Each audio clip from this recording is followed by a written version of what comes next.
We are live. This is the market update. I am your host, Bill Noble. If you need a roadmap in crypto, stay with this channel. Turn on alerts in Discord so you know when we're going live. And if the content works for you, please check out the feedback form in the form down below in the description. All right, let's take a moment to welcome who's here. Mahet, first on the stream. Banks 911, welcome.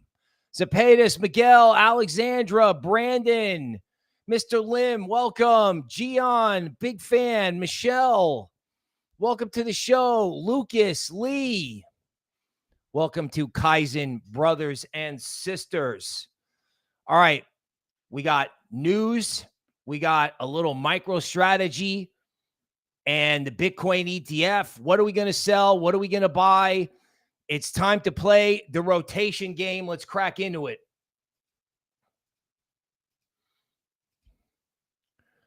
All right. So to keep it neutral, I guess to prevent something from happening to X and SpaceX, which I'm sure relies on funding from Uncle Sugar, you know, the campaign is on. You got 30 days left, roughly. You know, expect headlines. I think the October surprise was already covered with the geopolitical event, but there is always an October surprise. Now, as we've pointed out, this is making its way through the blogosphere that Uncle Sugar hired 700,000 workers. That was what helped boost the payroll number. Bond market's all worried about it. I'm not.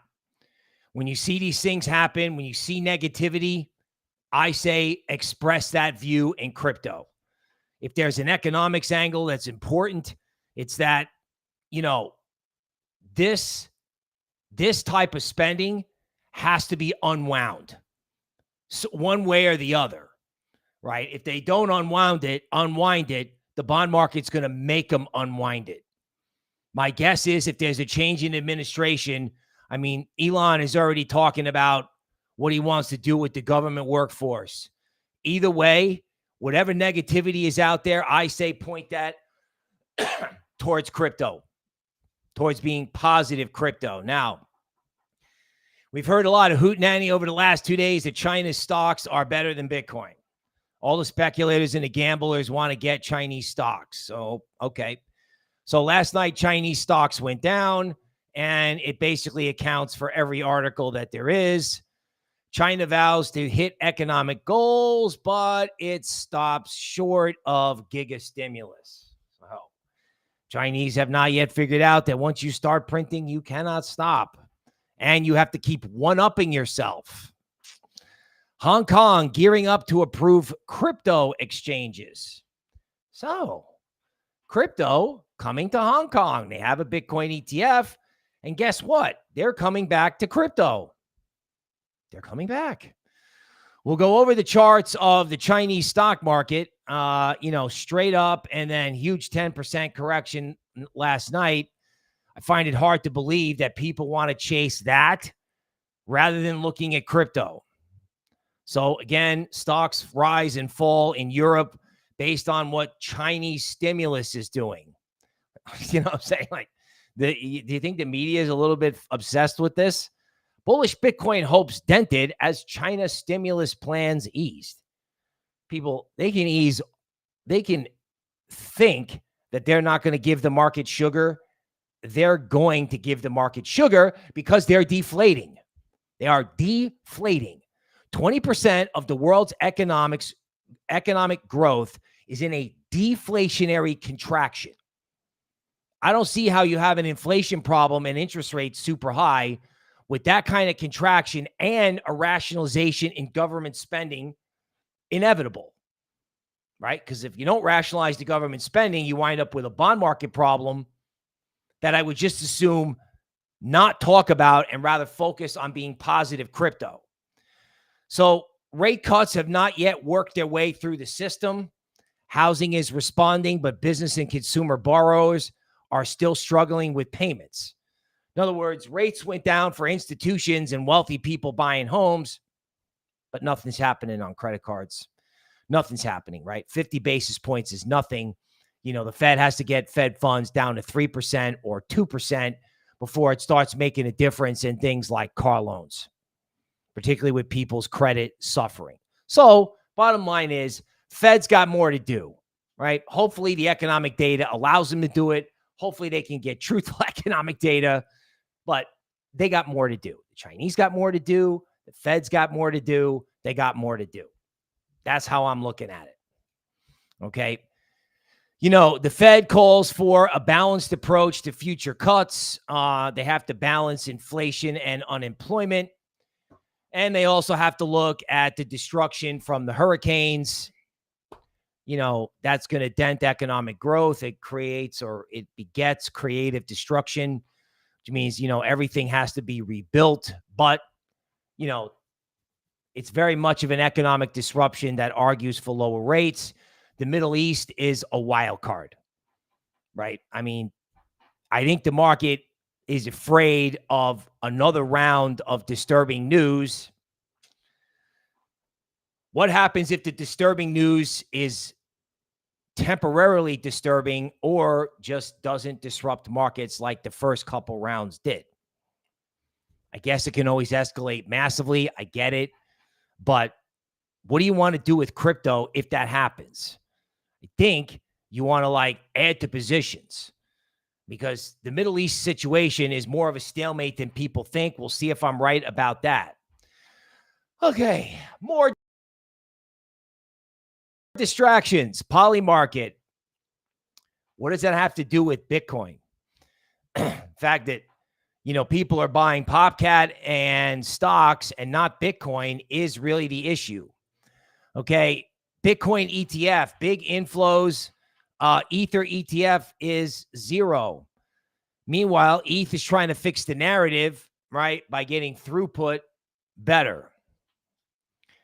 I know Ethereum has narrative problems inside crypto, so it's hard to get the ETF guys excited when no one in crypto is excited. I get it. I'm not going to be some boomer that just says, ETH. But if ETH ever did wake up because it's money or it follows gold or silver, that would be tremendous for the market. Okay, so Bitcoin struggles at 64K, and here we are fixated on what goes on with Bitcoin, right? It's like, okay, we're in this range. And you may look at this when Bitcoin is much higher and go, remember when we obsessed in the range, right? It's going to be a blip on the screen, just like the range at 10K was a blip on 2020. Okay, so MicroStrategy moving to a 6-month high.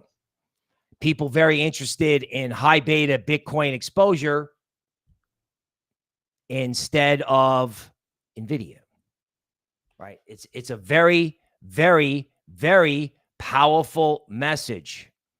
Very powerful message. Okay, let's go to PowerPoint.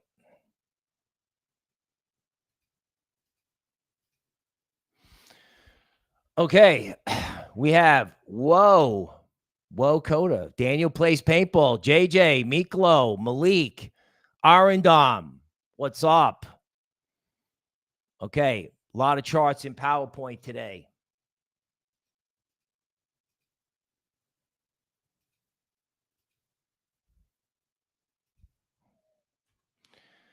Okay, let's start with a little legacy.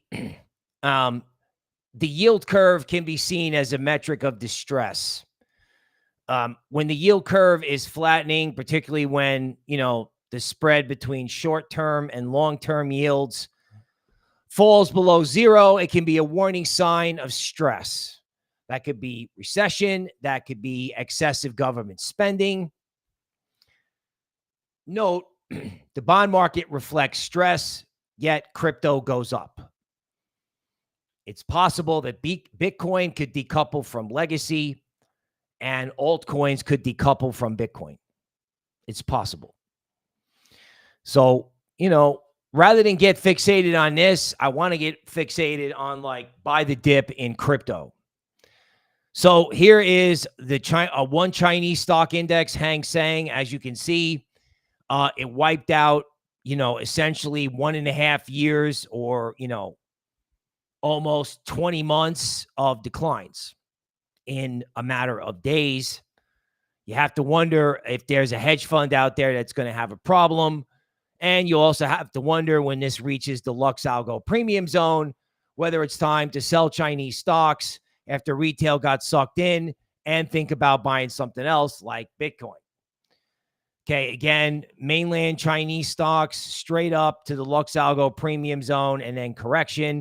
I'm sure this is going to be wild back and forth. Just don't buy into this idea that Chinese stocks are better than Bitcoin and the fact that, the Chinese government's going to have to do more. They're going to have to do a lot more. Just a question of the market teaching them a lesson. Seriously. Because once they started with the sugar in the U.S., they had to keep going. Okay, Bitcoin on DeMark work, 63.2 is a level. So that's my minutia. That's my contribution to the minutia for today. The DeMark work still shows that a new high can be made above 66. And today might be the day to get the dip. If there's a dip over the next, say, 24 hours or shorter. So today might be dip day for a lurch in Bitcoin to maybe 68. Okay, Bitcoin weekly is a little bit more of an elaborate picture. Over here was the blow off top in March. You had a big candle that was a 13 top, followed by, another 2 to 3 weeks of upside. Over here, we have a 12, which means the big 13 candle could be coming. That candle could get to 77K, which is a target. And even if that happens, you could have 6 more up weeks. So there is a setup in Bitcoin where you could have a blow off top. I don't know if that blow up top starts now or maybe 10 days from now, but there is a case in Bitcoin for like maybe a week dip, a dip next week, and then, boom. In other words, everybody is sitting around afraid of something bad happening, and the market is climbing the wall of worry. Okay, so gold. This is up only. We've talked about how the dollar is being devalued versus gold rather than other fiat currencies. That said, gold has reached the Lux Algo premium zone, which in the past has been an area for an extended pause or profit taking. So they've bid up gold, but they haven't taken Bitcoin to its premium zone, which is near 72K. So I have 72 and 77. I've got myself a nice diamond. I've got Bitcoin sitting on this gray area, the support zone. Nobody's particularly excited about Bitcoin. Nobody's particularly excited about this rally in altcoins. Kind of did a stream about it last night. I was like, let's go altcoins. People are like, meh. No one believes it. Okay. Maybe that's because a geopolitical event is on the horizon. But if you don't get material downside from the geopolitical event, then what? Meanwhile, the base coins, meme coins, either it's meme coin season followed by a decline like last time, or it's speculative coins rallying and leading the big coins. No one's thinking about the latter. Everyone's thinking about the first one. Something to keep in mind. Now, MicroStrategy on one hand is breaking out of an upward sloping wedge, potentially very bullish. On the other hand, MicroStrategy is in a very square range, and the premium zone is 200 something, right? So if MicroStrategy broke out, MicroStrategy would be one of the first crypto instruments to break through a premium zone. So far, that hasn't happened. Sui stopped at a premium zone. Popcat did. We'll see, right? But if you go to the Bitcoin ETF, the premium zone in the Bitcoin ETF is 15% above current levels. So I don't understand why no one's interested in the Bitcoin and the Bitcoin ETF. You got room here, right? The meme coins, gold, everybody's telling you, hey, let's go to the premium zone. So what are we doing? Right? Well, the market's afraid. Oh, okay. Right. But, sometimes the best trades are the toughest trades. And even if you do get the dip, unless it just gets destroyed, it's something to think about. You also have to think about no dip. I mean, people in base coins, like, who's going to get out of a base coin? Maybe you can take some profits, but my God, you suffered for 6 months, right? Now, just as a point of information, ETH acting dead like SEAM before it moved. The Lux Algo premium zone for ETH is at 3,700, right? Total altcoin market cap. There's a diamond formation. The target is above the premium zone. But, it breaks out of the diamond. It comes back down, retests it near the apex. This could be Sui leading Solana, leading, total 3 is altcoin market cap without Bitcoin and Ethereum. Or, I'm saying is crypto market cap without Bitcoin and Ethereum. I mean, this is at equilibrium and has room. And Sui could lead. It could be Sui followed by SEI, followed by ETH, followed by Solana, followed by a lot of things. Because, the market I don't think is believing this altcoin rally.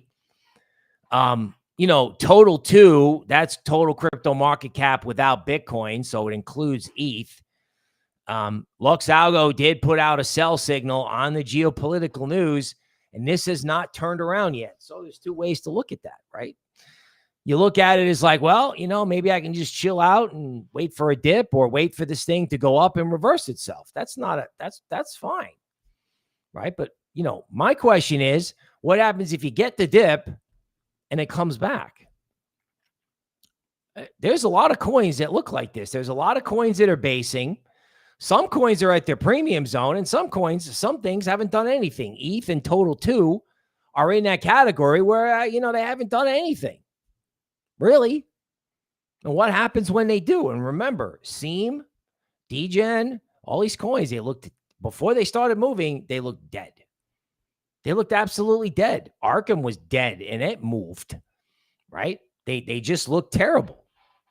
So, from the historical pattern match software, for what it's worth, the red is the last 145 days in ETH. The blue is ETH history from earlier this year. The dotted line is where they match up. A big spike up in ETH is possible. In other words, ETH could catch up to gold and silver because ETH moves with gold and silver. So in theory, you could get a pop in ETH. Bitcoin dominance. This is starting to look like a head and shoulders top. You got a lot of Lux. You got a Lux Algo. I don't know. You got a Lux Algo mixed bag, to be honest, but it's at the premium zone. Altcoins versus Bitcoin still haven't really outperformed, right? The altcoin market is rising from underneath, calling it a bottom-up rally. But if you look at Bitcoin dominance, like I said, ETH, Solana, all the big coins, they haven't done anything yet. So either they're not going to do anything and Bitcoin dominance is just going to sit here or grind higher, or you wake up one day and altcoins or ETH are off to the races. Who's thinking about that? I don't know. Based on my YouTube numbers, I don't think a lot of people. I just don't. I mean, I know people are afraid of the geopolitical situation, but sometimes when people are afraid, that's when you get the biggest gains. Phantom, which is going to be connected to base, right? Down, holds support, rotates higher. I know it's not gangbusters, but, they built the head and shoulders top bottom here. They got to they didn't get to the target. Disc formations are everywhere, as you're hearing from me ad nauseum. Head and shoulders bottom, cup and handle, square ranges, double bottom. The bigger the base, the higher in the space. There are a couple coins that have this head and shoulders bottom with an upward sloping neckline versus a downward sloping neckline. Like here, it's like down, up. The point of showing you this is like things like diamonds or these type of formations, they can be very powerful. This is like a textbook example. It broke out and kept going. And there are other coins that look like this. SEI, right? Diamonds can be powerful. All the way up, back down, holding on support like Phantom. In January, it was SEI rallying with SUI following later. This one could be the reverse. People could be focused on SUI going to $6, which can happen. But before that occurs, this thing may rampage back to its high because this has done nothing. And, just going over a couple altcoins that we've mentioned before, 0x0, like AI privacy stuff, hasn't even formed the shoulder yet. It's just an example. Like there's stuff out there that has not moved. Everyone's like, oh my God, SUI and PopCat are going to go down. Okay, well, maybe. But what goes up if they go down or if they consolidate? Who's talking about this? I don't know. I'm not hearing a lot of talk about it, to be honest with you. All right. All right, Justin. Whoa. Okay, so we got some requests here. Let's go through that.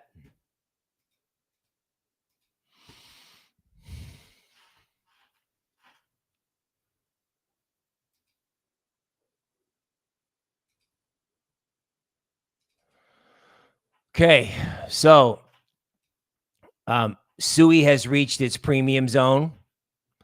Logical that it would back off. You got some pretty intense money flow FOMO. The way I'm looking at SUI is to look at Solana from back in 2023.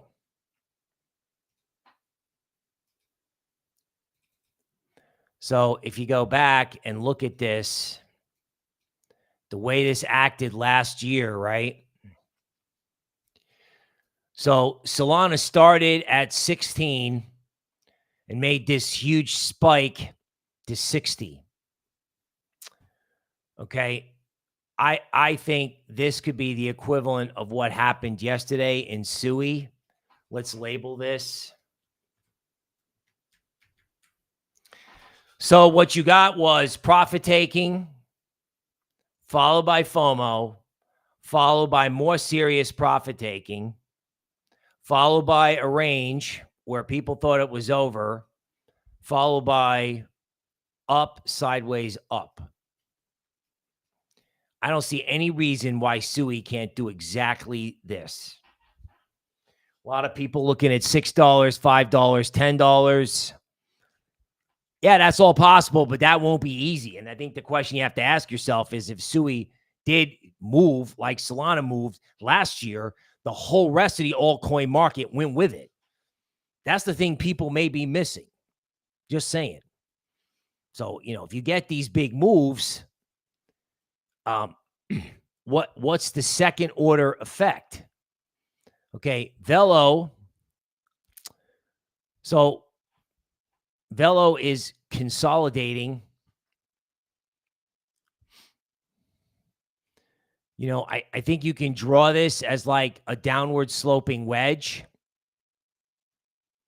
or some kind of triangle. Equilibrium in Velo is like, 8.5 cents.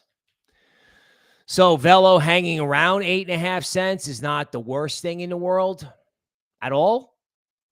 It seems fine to me. Velo has its premium zone relatively close to where we're at right now at 12 cents. Perhaps this takes time to develop, but, if you blow out of this triangle,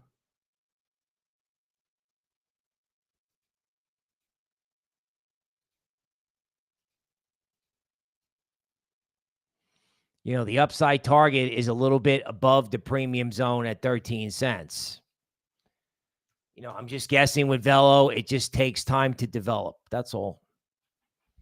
I mean, Arrow is going to be the priority, and this may follow. But the fact that this hasn't done anything, or that this is retracing, or the fact that there could be, another dip, I don't know, man. I don't think I'd let that scare me out.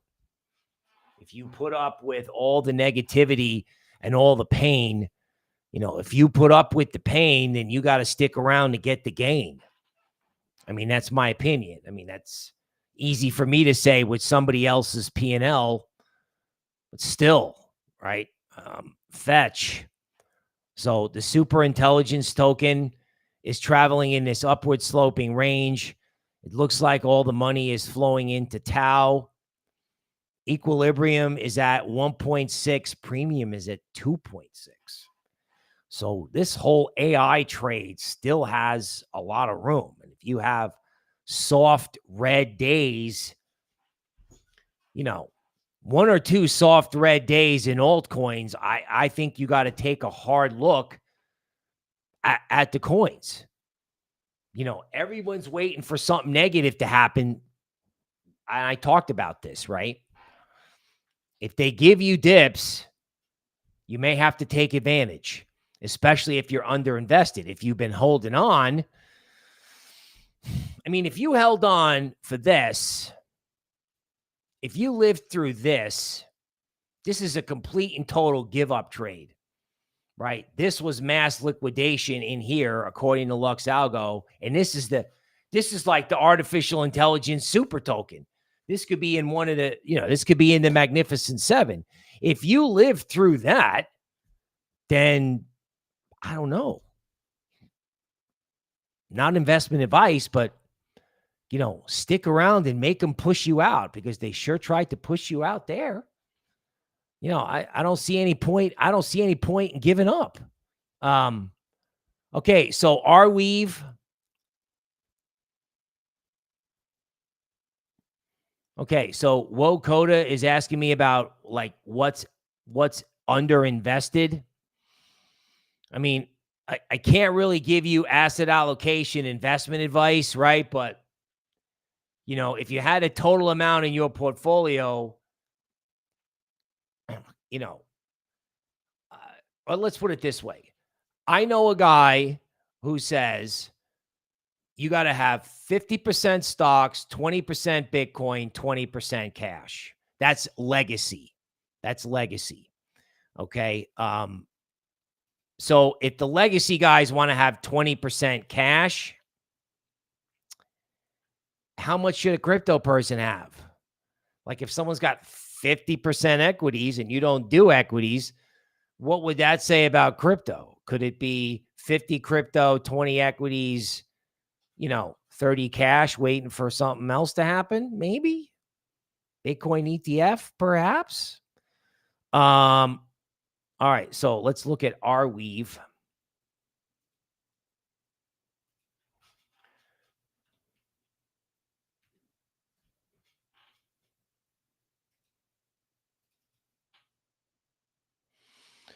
Okay, so again, an example of a coin that's not doing anything.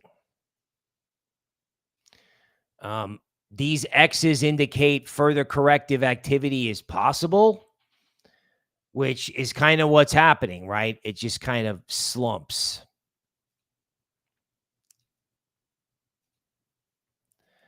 Most likely what this is, I mean, again, you're in your discount zone. You're in the discount zone. It's like you sell premium and, are attracted to discount. So if you believe in the fundamentals of Arweave, you can see that, this has been steadily negative with people giving up multiple instances in the summer and in September. So I'm not making an argument for any one particular coin because, this is not moving and people are frustrated. But just keep in mind that stuff has moved out of nowhere, right? I mean, unless something changes in the altcoin universe, it may pay to be patient. I mean, if you lived with, like I said, if you lived with this, why wouldn't you, hang around and see if the discount zone acts as support?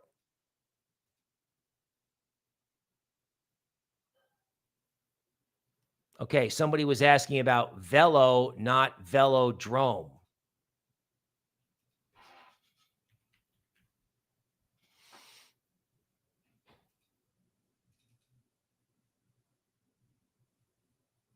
Okay. So there's a lot of support around 0.01, 0.012. You took out the previous fourth wave, which implies further correction is possible. With stuff like this, the 62% retracement is at 0.01197. So, I mean, Lux Algo is still negative on this when it broke the 32% retracement, 38% retracement. Again, in my opinion, you're looking for support. You're trying to find where the support is in the market. It also could be that this level from back when, right? Like when you finally broke it, it went up. And this could be a very soft, silent retest. So it's possible that if you see Velo pop back up, this is 0.0134. That has the potential to be constructive. Again, I know the geopolitical event is out there, but perhaps it can pay to wait. Right? Brandon is here. Appreciate the kind words. Okay. You think Velo is anything like Arrow. Okay. So one of the things that I would definitely refer you to the Kaizen fundamental guys, right?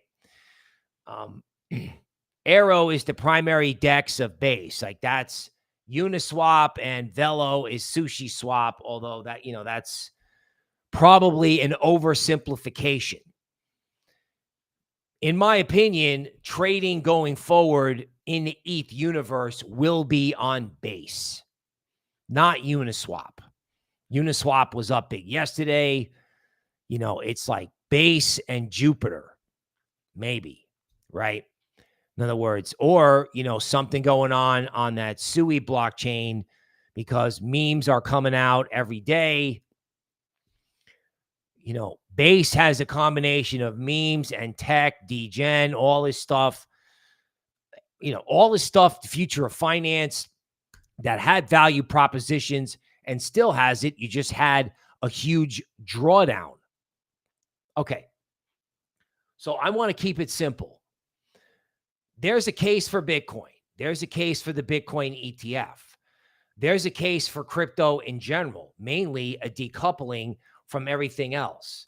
Philosophically, crypto could be an agent for freedom to try to get outside the system that people of both, people of all kinds of ideologies and affiliations can say, you know what? I don't want this. I want something different. And if that turns out to be the major theme, then, I leave it up to you as to what should happen on dips. I know the geopolitical situation is scary, but the thing is my partner Toby Ward says this, if you don't have volatility, if you don't have dips, it's easy. And it's never easy. It never trades good at a bottom. It never feels good to get long at a bottom. People are like, oh, I don't want to touch this. Your own internal mechanism will tell you. And then there's my Jersey accent in the back of your head during the other 23 and a half hours of the day. Because if you don't have confidence in yourself, I would suggest reevaluating that, because you can do this. HBO wants to know who Satoshi Nakamoto is. You're Satoshi Nakamoto. You create your crypto future. Okay? So that's it for today. I will see you tomorrow.